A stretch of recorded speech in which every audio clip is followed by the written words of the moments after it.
telespectador, nesta hora você está contemplando o programa Cristo Nossa Esperança, da Missão Pentecostal Assembleia Cristã. O alvo deste programa é a glória de Deus e a salvação da sua alma. E para isso, por favor, procure obter as muitas mensagens deste ministério, tais como evangelismo, ensino e profecia, para estes últimos dias da Hora da Graça. Prezados telespectadores, paz seja convosco.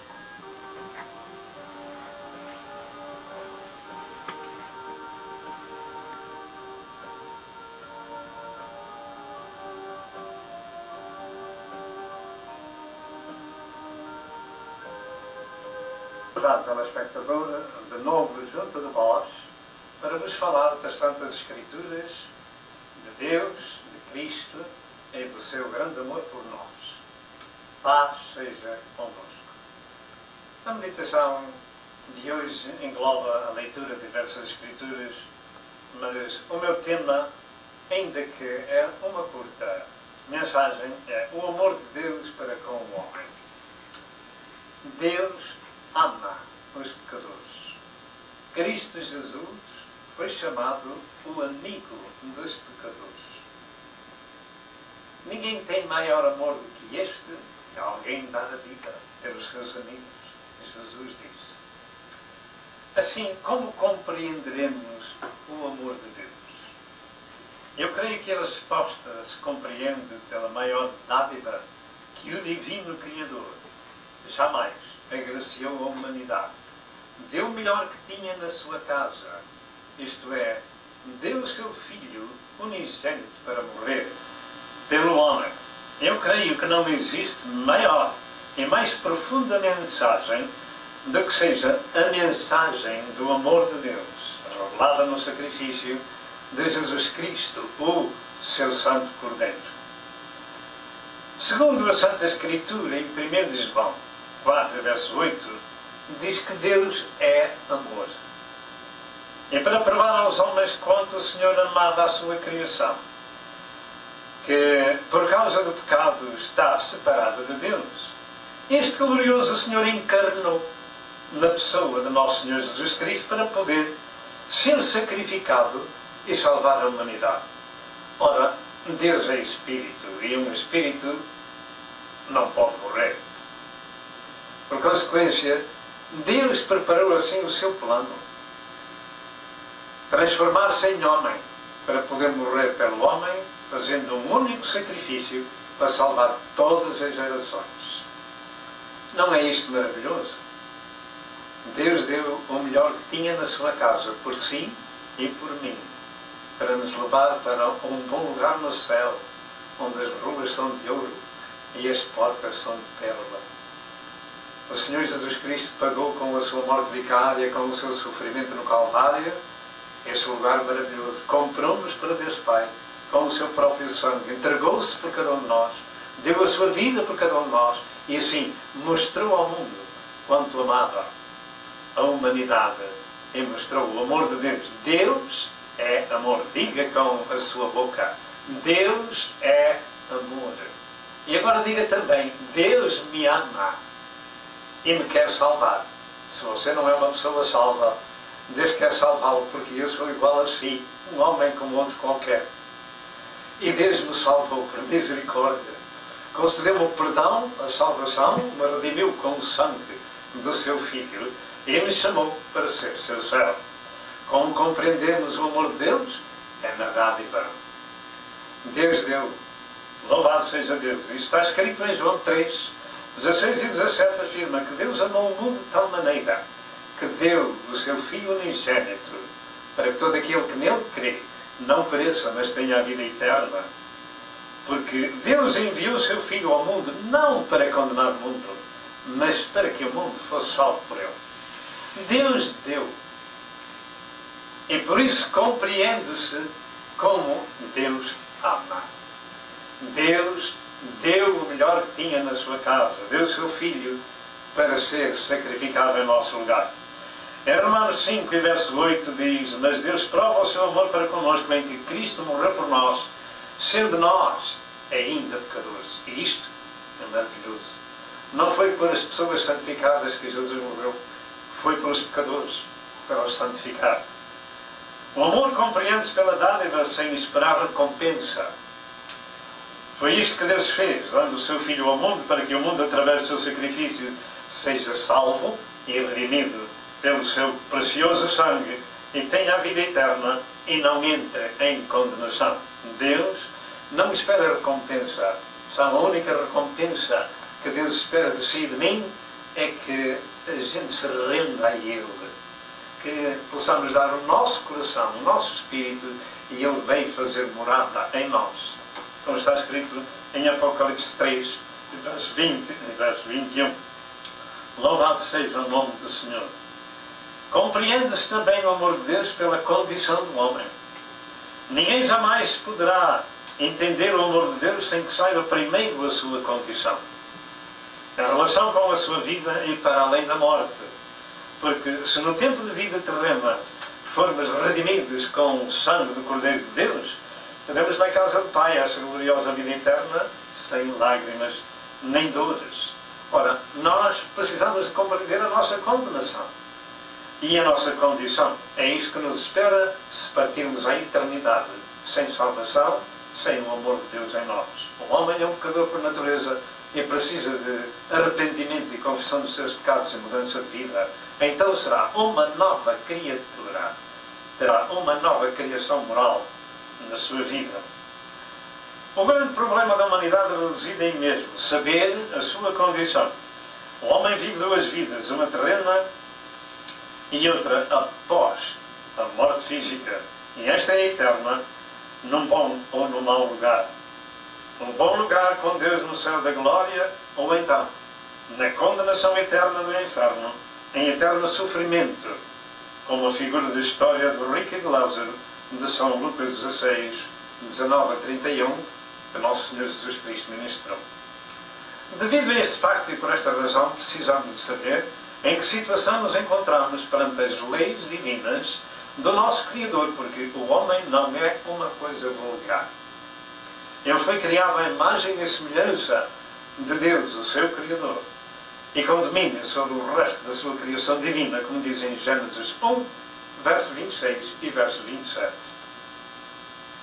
Ora, Deus é um ser santo, e não criou o homem nem a mulher seres pecadores, mas à sua imagem e semelhança. E ponto final. Deus, o que faz, faz bem feito. Até que a gente possa olhar para uma pedra. Parece que não lhe damos valor, mas ela tem beleza. E ela foi feita por Deus. Louvado seja Deus. Portanto, Deus é um Deus santo. E não criou o homem nem a mulher seres pecadores, mas à sua imagem e semelhança, como não ia dizendo. Ou seja, Adão foi criado um agente inteligente, livre e de integridade moral e santo na sua natureza. Correspondia à natureza do seu Criador. Adão, que na raiz árabe significa o que resplandece ou brilha. Ele tinha a imagem do seu Criador, que é luz.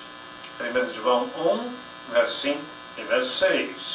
E Jesus manifestou a luz de Deus, dizendo: eu sou essa luz do mundo. João 8, e verso 12. O facto é que o que Deus criou, o criou bem e belo e santo, e com uma cobertura espiritual de tal forma que, ainda que estando nus, tanto o nosso primeiro pai como a nossa primeira mãe não se envergonhavam. Gênesis 2 e verso 25. E porquê não se envergonhavam? Não havia pecado neles, havia santidade. Porque eram santos com essa cobertura espiritual que os protegia de sentimentos carnais e espúrios. Mas logo que veio a desobediência, eles se esconderam de Deus. Perderam a sua comunhão com Deus, a sua cobertura espiritual que os protegia. Essa parte espiritual acabou com uma mancha do pecado, da desobediência. E estando então envergonhados, fizeram aventais de folhas de figueira, conforme está escrito em Gênesis 3 e verso 7. O amor de Deus compreende-se quando sabemos que a humanidade é pecadora, extraviada, inútil e destituída da glória de Deus, precisando ser justificada pelo sacrifício vicário de Cristo, recebendo essa justificação. Meus amados, nós queremos ler a Sagrada Escritura acerca disto em Romanos 3, verso 21 a 26, diz estas palavras: Mas agora se manifestou sem a lei a justiça de Deus, tendo o testemunho da lei e dos profetas, isto é, a justiça de Deus pela fé, em Jesus Cristo para todos e sobre todos os que creem, porque não há diferença, porque todos pecaram e destituídos estão da glória de Deus. Esta é a situação que os nossos primeiros pais nos deixaram. Foi uma herança difícil. Sendo justificados gratuitamente pela sua graça, pela redenção que há em Cristo Jesus, então o homem pecador compreenderá que o justo morreu pelos injustos, padeceu pelos injustos para levar-nos a Deus, como diz em 1 Pedro 3, verso 18.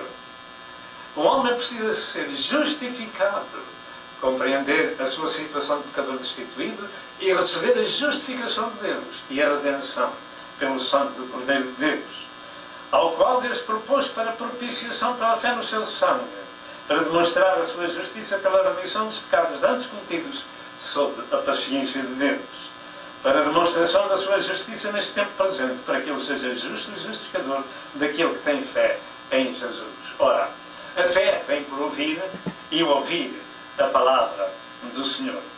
O amor compreende-se quando ficamos livres da condenação, aceitando a Cristo como nosso Senhor e como nosso Salvador, e somos feitos filhos de Deus, e recebemos a natureza divina e ficamos participantes da sua santidade. Não é isto maravilhoso? Por isso, somos novas criaturas santificadas, porque Ele é santo. E nisto se vê, em João 1, verso 12 e verso 13, o Senhor nos faz filhos por adoção. 2 Coríntios 5, 17, somos novas criaturas. 2 Pedro 1 e 4, somos 1, verso 4, somos participantes da sua santidade. E Hebreus 12, verso 10, somos santos, somos feitos participantes da sua natureza, ou vice-versa. E em 1 Pedro 1, 15 a 19, diz ainda a Sagrada Escritura, esta passagem, 1 Pedro 1, verso 15 ao verso 19, é realmente muito importante. Mas como é santo aquele que vos chamou, sede vós também santos em toda a vossa maneira de viver. Porquanto está escrito, sede santos porque eu sou santo, e se invoqueis por Pai aquele que sem acepção de pessoas julga segundo a obra de cada um, andai em temor segundo o tempo da vossa peregrinação. Sabendo, sabendo que não foi com coisas corruptíveis, como prata ou ouro, que fostes resgatados da vossa vã maneira de viver, que por tradição recebestes dos vossos pais, mas com o precioso sangue de Cristo, como de um cordeiro imaculado e incontaminado. Nós sabemos que passamos da morte para a vida. O amor de Deus compreende-se, porque mudamos de vida, somos novas criaturas, somos filhinhos de Deus, somos seus servos. Graças a Deus que nos ensina esta nova vida pelo seu Espírito Santo, concedendo-nos a graça da salvação e a vida eterna com Jesus no lar da glória. Deus é amor e fora de Deus não há outro Senhor. E fora de Jesus não há outro Salvador. Aonde quer que se encontre a ouvir esta mensagem, tente compreender o amor de Deus através desta mensagem, porque Deus amou o mundo de tal maneira que deu o seu Filho unigênito, para que todo aquele que nele crê não pereça, mas tenha a vida eterna. Onde quer que se encontre a ouvir esta mensagem, procure uma igreja evangélica, onde se prega um novo nascimento espiritual e dê o seu coração a Jesus. Que o Senhor vos abençoe. Até outra vez, se Deus quiser. Amém e amém.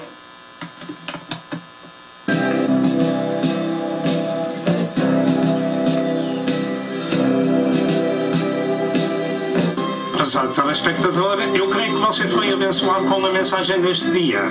Toma uma decisão e junte-se ao povo de Deus para viver a eternidade com Jesus.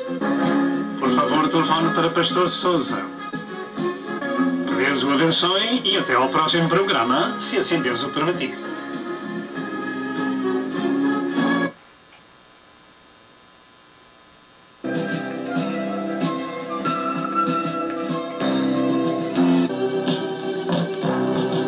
Telespectador, nesta hora você está contemplando o programa Cristo Nossa Esperança, da Missão Pentecostal Assembleia Cristã.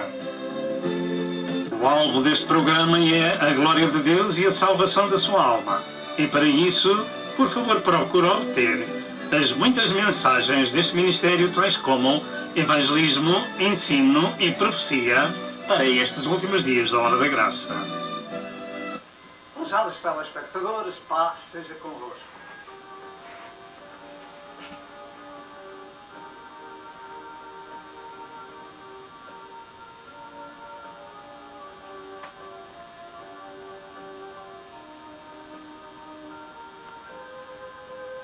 Telespectador, de novo junto de vós para ministrar a Santa Escritura, e nesta noite ou neste dia ou nesta tarde, onde quer que nos ouça, nós vamos falar acerca da luz espiritual para a ciência. Luz espiritual para a ciência. Infelizmente, é como diz a palavra de Deus, este mundo jaz em trevas. Este mundo está no maligno e precisa ser iluminado pela palavra de Deus, que é Espírito e vida, lâmpada para os nossos pés e luz para o nosso caminho. É a palavra de Deus. E quando lemos a Sagrada Escritura ou ouvimos esta Sagrada Escritura, naturalmente nós recebemos a luz espiritual de que todo homem tem necessidade para deixar o caminho das trevas. Paz seja convosco. Assim, nós vamos falar então sobre a luz espiritual para a ciência. E o seu tema é vida no corpo informe. Vida no corpo informe. Existem muitas dificuldades e muitas coisas para se entenderem e também para se explicarem. E no aspecto da vida, então, elas serão ainda maiores. Contudo, existe um livro único no seu conteúdo que nos poderá ajudar neste assunto, se o aceitarmos, ou seja, a Bíblia Sagrada, as Santas Escrituras. Elas iluminam as trevas dos homens. Haverá vida num corpo informe? Um corpo que ainda não está completamente formado? Até, digamos, ainda não cresceu até meio? Ou até um terço? Será que haverá vida num corpo informe? Há vida, por isso é que ele cresce. Creio que estou a ouvi-lo lá em casa. Há vida nesse corpo, por isso o corpo cresce. Qualquer corpo, seja humano ou não, tudo começa no princípio. Eu creio que todos nós temos necessidade de sermos esclarecidos acerca deste importante assunto, o tema da vida, mas particularmente a comunidade científica, seja ela no aspecto médico, político ou governativo, pelo facto de que são as massas que têm que aprender com os estudiosos. Eles precisam de estar informados para responder e ensinar, daí a necessidade de estudar o livro da vida. O livro da vida é a Santa Escritura, a Palavra de Deus. A Bíblia Sagrada é a enciclopédia da vida e não só. E ela é, por excelência, o lugar certo onde os professores se podem deleitar com o seu ensino, porque o seu autor é Deus, que é a própria vida. Deus é a própria vida. E próprio Jesus Cristo, que revelou Deus e disse: quem vê a mim vê o Pai, eu e o Pai somos um. Ele disse: eu sou o caminho, a verdade e a vida. Eu sou a vida, e quem tem o Filho de Deus tem a vida, quem não tem a vida eterna. Meus amados, Deus é a vida e deixou-nos um livro, que é a Santa Escritura, para que nele possamos aprender. Ele é o nosso professor. Todos nós podemos aprender deste sagrado livro e do seu autor, que é Deus. Os escritores foram muitos, mas Deus é o autor da sua palavra pelo seu Espírito Santo. Não há dúvida qualquer que, desde os dias do profeta Daniel até hoje, a ciência se tem multiplicado, muitas vezes, tanto no campo secular, natural, como espiritual. E por isso também creio que estamos vivendo os tempos do fim. Daniel 12 e verso 4. Naturalmente, há 1000 anos atrás, não havia a ciência que hoje existe, nem tão pouco há 100 anos, nem tão pouco há 50 anos. a ciência se vem multiplicando, tanto no aspecto natural como no espiritual. Entretanto, pelo que se tem aprendido da classe científica, é que ela não se tem chegado a um acordo acerca de quando a vida humana começa no ventre materno. A classe científica, de um modo geral, não tem chegado a um acordo. Contudo, isso tem trazido bastante confusão. E não só confusão, tem trazido morte a milhões e milhões de seres humanos. Por falta do temor de Deus, porque há vida num corpo informe. E é este sagrado livro, a Enciclopédia da Vida, que nos narra, que nos ensina acerca de quando começa a vida. Haverá vida num corpo informe? Ah, sim senhor, é por isso que ele cresce. Glória a Deus. Mas milhões e milhões de seres humanos são mortos nos ventres das mães, sem o temor de Deus, por falta de conhecimento deste sagrado livro, por falta de temor daquele que é o dono da própria vida, da tua e da minha. É Ele que a dá, é Ele que a tira, quando Ele entende. E só isso devíamos, ou por isso devíamos temer a Deus. Devíamos olhar para os cemitérios e dizer: os outros já lá estão. Será que esses partiram salvos e em paz com Deus? Louvado seja Deus. Eu creio que as Sagradas Escrituras têm informação suficiente para nos elucidar sobre este importante assunto no corpo informe. Um corpo informe, ou sem que esteja completamente formado, é um corpo. Podemos dizer amém. E como tal tem vida desde que se começou a ser formado ou gerado. Isto não pode ser negado, seja por ciência, seja ela quem seja. Tudo tem um começo e ponto final. Todos aqueles que são estudiosos destas coisas deviam meditar neste sagrado livro e ver quando a vida começa. Louvado seja o nome do Senhor. Pois muito bem, no Salmo 139, verso 15 e verso 16, afirma Deus: os meus ossos não te foram encobertos, quando no oculto fui formado e entretecido como nas profundezas da terra. Os teus olhos viram o meu corpo ainda informe. Diga lá, os teus olhos, os olhos de Deus, viram o meu corpo ainda informe. Corpo informe, com vida. Louvado seja Deus. E no teu livro todas estas coisas foram escritas, as quais iam sendo dia a dia formadas quando ainda nem uma delas havia. Este divino e glorioso professor que nós estamos meditando, o autor da Bíblia Sagrada, tem a resposta acerca da vida e quando ela começa, para que a ciência humana receba luz espiritual e respeite a vida. E respeite a vida. E respeite a vida. Porque ela não nos pertence. É-nos dada por algum tempo. E somos chamados a meditar neste sagrado livro acerca do seu autor, que nos dá a vida, para que a gente saiba como nos devemos conduzir neste mundo. Louvado seja o nome do Senhor. A vida começa com o corpo informe. Começa com a gestação, ainda que informe. Se todos nós aceitássemos ser esclarecidos por Deus, então tudo seria ou será resolvido e não se fará mais violência à vida que a Deus pertence. E então os governos poderiam ajudar as mulheres a ter os seus filhos com dignidade, dando-lhes a oportunidade de se criar numa atmosfera de amor e de paz. E esses corações que governam sobre nós são chamados de ministros de Deus. E deviam temer àquele que lhes chama ministros de Deus. Não são ministros da palavra, são ministros para governar. Por isso pagamos impostos a essas autoridades.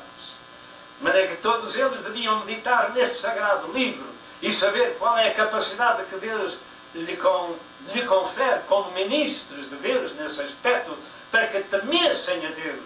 Então teríamos outro mundo. Louvado seja o nome de Deus. E então os governos poderiam ajudar essas mulheres a criar os seus filhos no amor e no temor do Senhor.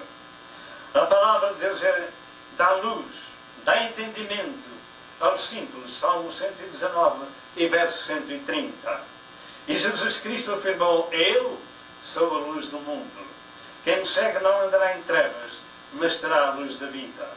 Luz para a ciência. João 8 e verso 12. Jesus é essa luz do mundo. Quando somos iluminados, as trevas desaparecem.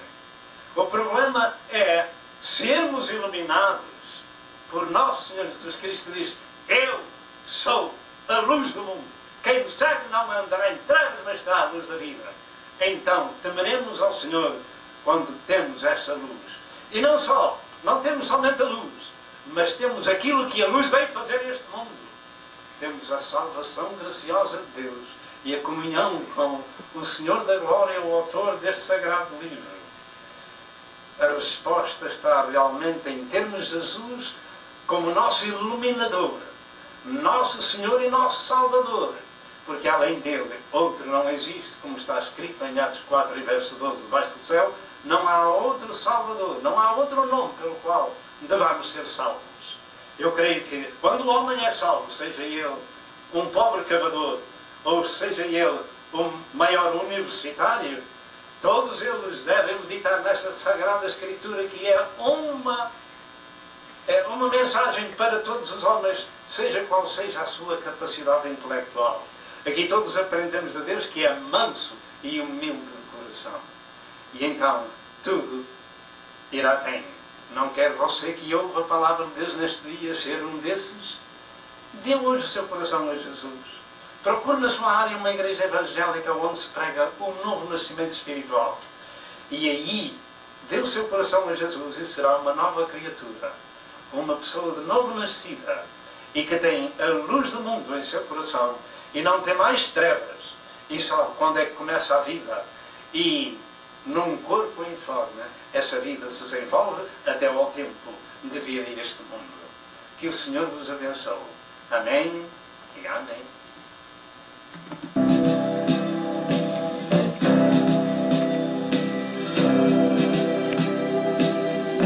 Prezado telespectador, eu creio que você foi abençoado com a mensagem deste dia. Toma uma decisão e junte-se ao povo de Deus para viver a eternidade com Jesus. Por favor, telefone para Pastor Sousa. Que Deus o abençoe e até ao próximo programa, se assim Deus o permitir.